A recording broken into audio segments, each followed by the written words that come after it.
So hi everyone, this is David from Hotspawn, and today we're joined by Los Ratones mid laner Nemesis after their second win in the LEC Versus against Shifters. So first of all, congrats. That was quite the series, I must say. It was an insane comeback. What does this second victory mean to you and LR in general? The second victory is very needed because our standings are not the greatest right now in order to reach playoffs. So in that sense, it's very relieving. In terms of the game, I don't think it went really according to the plan, and realistically, we probably should have lost this game. So a lot of work to be done. What was the initial plan? If you can kind of go without Well, going into many details about it. without going into too many details, I believe we were around 10k gold down, and that's just not normal League of Legends. I obviously wanted to talk about the Gragas pick because I think, like, obviously it's one of Baus' flagship champions, I would say. He struggled a lot against Italy, which is kind of expected, but then made this insane comeback to the point where he won Player of the Game. What do you think about his Gragas? I mean, Baus Gragas is the best Gragas in LEC. I don't think the champ is that good, but right now at least, like in terms of stats. But yeah, when Baus plays it, he makes it work. He's really insane on Gragas. He always finds very good engages and angles that other Gragas don't, and he also lanes a lot better with Gragas than other players. So for me, he's probably the best Gragas that I know. I really want to talk about LR's week two because obviously you won two series and you're now 2-1. Sorry, you went 2-1 this week. What changed between week one and week two, considering all the struggles that we've seen from the past week? I kind of wanted to know a little bit more of what you guys discussed during the break between the two official matches, and then if you guys worked on anything in particular. I would say the biggest difference maker was understanding like the meta a little bit better, because what happens is like, scrims is not really representative of official games. Official games work a lot different, so you can't fully prepare. And then on top of that, there's scrim bubbles, and we didn't scrim every single team. So some teams, for example, some teams will just have a worse read, and other teams will have a better read, especially in best of one format, which can lead to teams looking a lot worse than they actually are, or a lot better than they actually are. So for me, yeah, the main difference is we understood maybe the meta a little bit more, just every role in general, maybe like how the game is being played a little bit more, because let's be honest, it's still new season, and things have changed a lot this season, a lot more than previous seasons.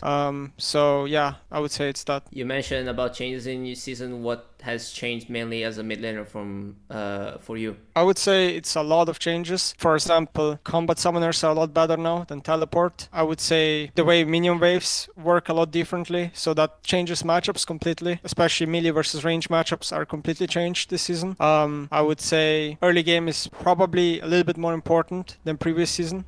Yeah, and then I guess also like the way home guards work, right? Like your base timers are a lot different, and some champions prefer basing a lot more than other champions. Speaking of mids, I think you've probably been the best player on LR in the past 2 weeks in terms of consistency and performance overall.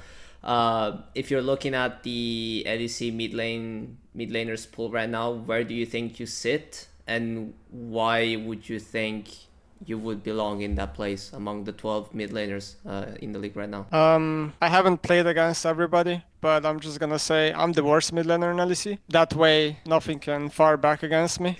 Um, yeah, it's I haven't played professional league for a long time, and other players have practiced like for years at this point, while I had a massive break. So it's a lot to also get used to back to playing. In what way do you think you changed compared to when you first started your first stint on in the LEC compared to now?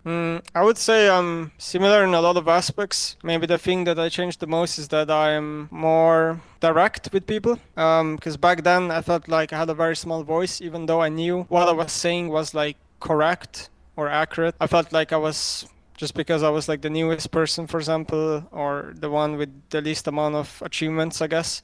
People didn't really value what I had to say, but now it's like different, I guess, and I'm a lot more direct. Obviously now 2 weeks have passed, 2 weeks are left. What do you think the team needs to work on a little bit more to lock that playoff spot, that top 8 spot?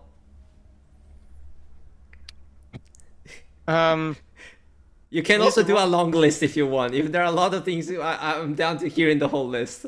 I mean, I would say we need to work on obviously all aspects of the game. Early game needs to be more stable, or mid and late game needs to be more decisive. Just in general, planning around objectives, how laning phases are going, just laning, yeah, drafting, like everything, I guess, yeah. Next week, obviously, you're facing MKOI G2 and Navi. Potentially could be the toughest week for you guys, considering how MKOI and Navi have been the best teams and G2 is still G2, even though they're struggling a little bit more. What do you think of each team right now, and which team do you think you have a higher chance of getting a victory? I'm not sure which team we have the high chance of getting a victory, but I would say it's going to be the toughest week for sure. I think, well, it's hard for me to say much about MKOI because I have the least amount of experience playing against them in general. But G2 is a team that has really good players and they're able to, even if let's say they look bad in week 1, I'm pretty sure they can look completely like a different team in week 2, and they've already done this in the past multiple times. So for me, G2 is very scary to face, and Navi for me is probably the most surprising team of the split. I genuinely think they are really good, and I'm really impressed what I'm seeing so far from them. Reckless said in another interview that it was quite scary for him not knowing what would happen after the end of this tournament, since he technically likes to plan out everything at the start of the year. What does your future look like, and is there anything particular that you want to achieve on a personal level this year? It's very hard for me to say because the future of Los Ratones is undecided. For me personally, I'll just do kind of the same thing I was doing before, which is having a high emphasis on myself as a person in terms of like physical and mental health, I guess. And then, I'll keep playing League, I guess. Is there anything else you would like to tell to the fans, or anything you want to say to round off the interview? Well, to the fans, I would like to first of all apologize for the amount of heart attacks and for a little bit of a rocky start, I guess. We're trying our best. It's not very easy. Not to make excuses, but it's a lot to go through when you have a very limited amount of time and the new season completely changes the way you play.